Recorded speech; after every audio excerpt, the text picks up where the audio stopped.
What's up guys, Whitaker here from Grind City Media. And what do you do when your refrigerator is full of leftovers? You make soup. Let's make bread soup, in fact. Out of all this stuff that's down here, it's gonna be healthy, it's gonna be hearty, and most of all, it's gonna be delicious and easy. I'm gonna make bread soup, you can make bread soup. Let's do it together. This is Cooking with Lang. Today we are making bread soup. So every different culture has ways to use up leftovers. Here in America, a lot of times we make casseroles or salads where you throw it all in there. This is an Italian soup recipe. They call it bread soup. There's other variations of it, but basically it's a vegetable soup. No meat in it at all. And we're gonna make this out of stuff I just found in the refrigerator, stuff that's been hanging out in there for a week or two in the bottom that's about to go off. This is a good way to use it up. So let's go through here and we'll see what we found. I found some kale, an onion and a half, some garlic, potatoes, carrots, cilantro, parsley, celery, radishes, some tomatoes, a shallot, some green peas, bay leaf, Parmesan rinds, which we'll talk about later and are sort of the secret ingredient to this, some herbs. There's some sage, some thyme, some rosemary, and then some bread. That's about a week and a half old. It's probably about to go bad. So all this stuff together, it looks like you're not really sure what's going on. We're gonna make soup and it's gonna be amazing. But first, we gotta clean these vegetables and get them all ready to go.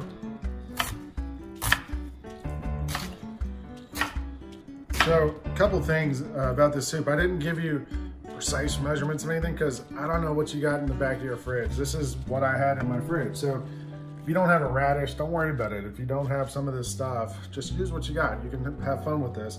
The other thing, I'm doing all this prep work now and all this cutting and slicing because the key to really getting a great soup is timing and the sequence of the stuff you put in. You want to put it in based on how long it's going to take to cook and get it at the point where you want it. So get everything ready first, then we'll take it all for a swim. So the one key ingredient in this, other than all the vegetables and everything else, is olive oil. It's going to emulsify with the water and kind of make your soup thick, give it a little bit of body. And then olive oil also, you don't really think about it as having flavor, but it has a lot of flavor. So I'm putting in a good amount of olive oil, probably at least half a cup, maybe 3/4 of a cup, enough to really coat the bottom here and give this soup some body and something to start with. So we're gonna go in with all these onions, shallots, and celery to start. Garlic will go in a couple minutes later, but heat's on medium-high. I just want to get this stuff kind of wilted down and not really color on it, but just a little softer.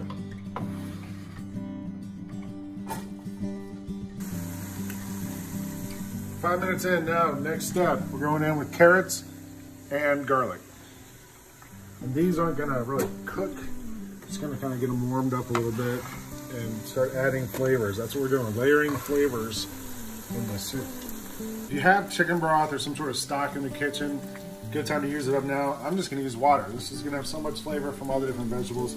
I'm gonna probably put about 4 or 5 of these in there, so it's probably about 16 cups, but just enough water to kind of bring it about halfway up and get it to a boil, and then we're gonna put more stuff in. So the soup is up to a boil, and we're gonna throw in the next group of things, including a couple of plum tomatoes that have been sitting on my counter, some bay leaf, some thyme, and just a whole sprig of rosemary. We'll grab the stems out later. And then this to me is really the secret ingredient. These are Parmesan rinds. You can see the outside where it was from a big wheel of Parmesan. Every time I get through with a thing of Parmesan, I save it, stick it in the freezer in a bag, just for situations like this. These are going right in there, and it's gonna give so much flavor to this soup. Gives it a real kind of buttery, the water just splashed up at me if you couldn't tell, kind of buttery, cheesy flavor, and gives it a real richness, umami flavor that you wouldn't get from just straight up water. All right, all that's in, comes back to a boil. Gonna go about 5 more minutes and we're gonna add the next round of stuff. You might think this is boiling pretty aggressively, and you would be right. I'm not gonna simmer it. We're gonna eat pretty quickly here. I'm not gonna let this cook for 3 days. We can get this done in a good half hour, 45 minutes. So tomatoes are cooking, carrots are cooking, all that stuff. We're gonna go into potatoes now. I cut them up into kind of small pieces, so they should cook through in probably 5-10 minutes, something like that. And these radishes too, they should give a little bit of bite, a little bit of kind of a spiciness to it. All this is gonna go for about 5-10 minutes. Just keep an eye on it. Go grab something to drink, read a book, whatever you wanna do. But we're getting near the end of this soup. You can't have bread soup without the bread. So the bread's gonna really thicken this up and give it a lot of flavor. You can use a knife, cut it into pieces. I'm just gonna tear some pieces up too.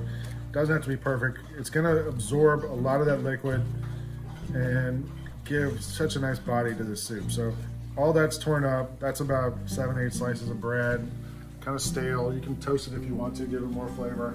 And we're just gonna right in there and let that boil for a little while and absorb the liquid and get nice and creamy. Next to last step, we're going in with some kale and some green peas, some fresh peas. These will both take 3 minutes to cook. You can see already how thick and creamy it looks with the bread in there. That goes in, it's gonna melt down in there, become hardly anything, and then these peas are gonna go right into. That's it, I'll give it a stir, a couple more minutes, and we're gonna be ready to eat. Soup is done. Last thing I'm gonna do is put in some parsley and some cilantro. I left the stems on the cilantro because cilantro stems taste delicious. The heat is off. This is gonna kind of wilt away right in there as soon as it goes in, so that's why I'm doing it last. That's it. I'm gonna take this over, let it cool off, serve me up a bowl. We haven't salted this at any point along the way. I've been giving it a taste every once in a while. You can taste all those vegetables. The tomato gives it a little acid flavor. It's really good. It's so thick, it tastes like it has milk or cream in it.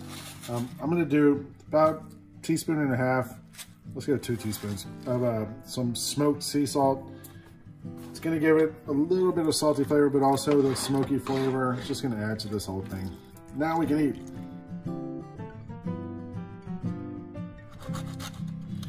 Okay, we're about ready to eat. I'm just grating in some Parmesan cheese on top.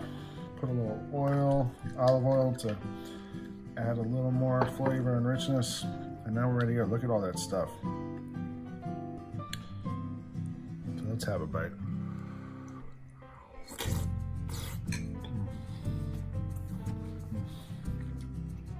It's so good. There's so many different textures in there. The bread is soft, the peas are crunchy, the carrot, the potatoes. You can taste the sweetness from the carrots and the tomato, the little acid with the tomato. It has such strong flavor. You taste the olive oil.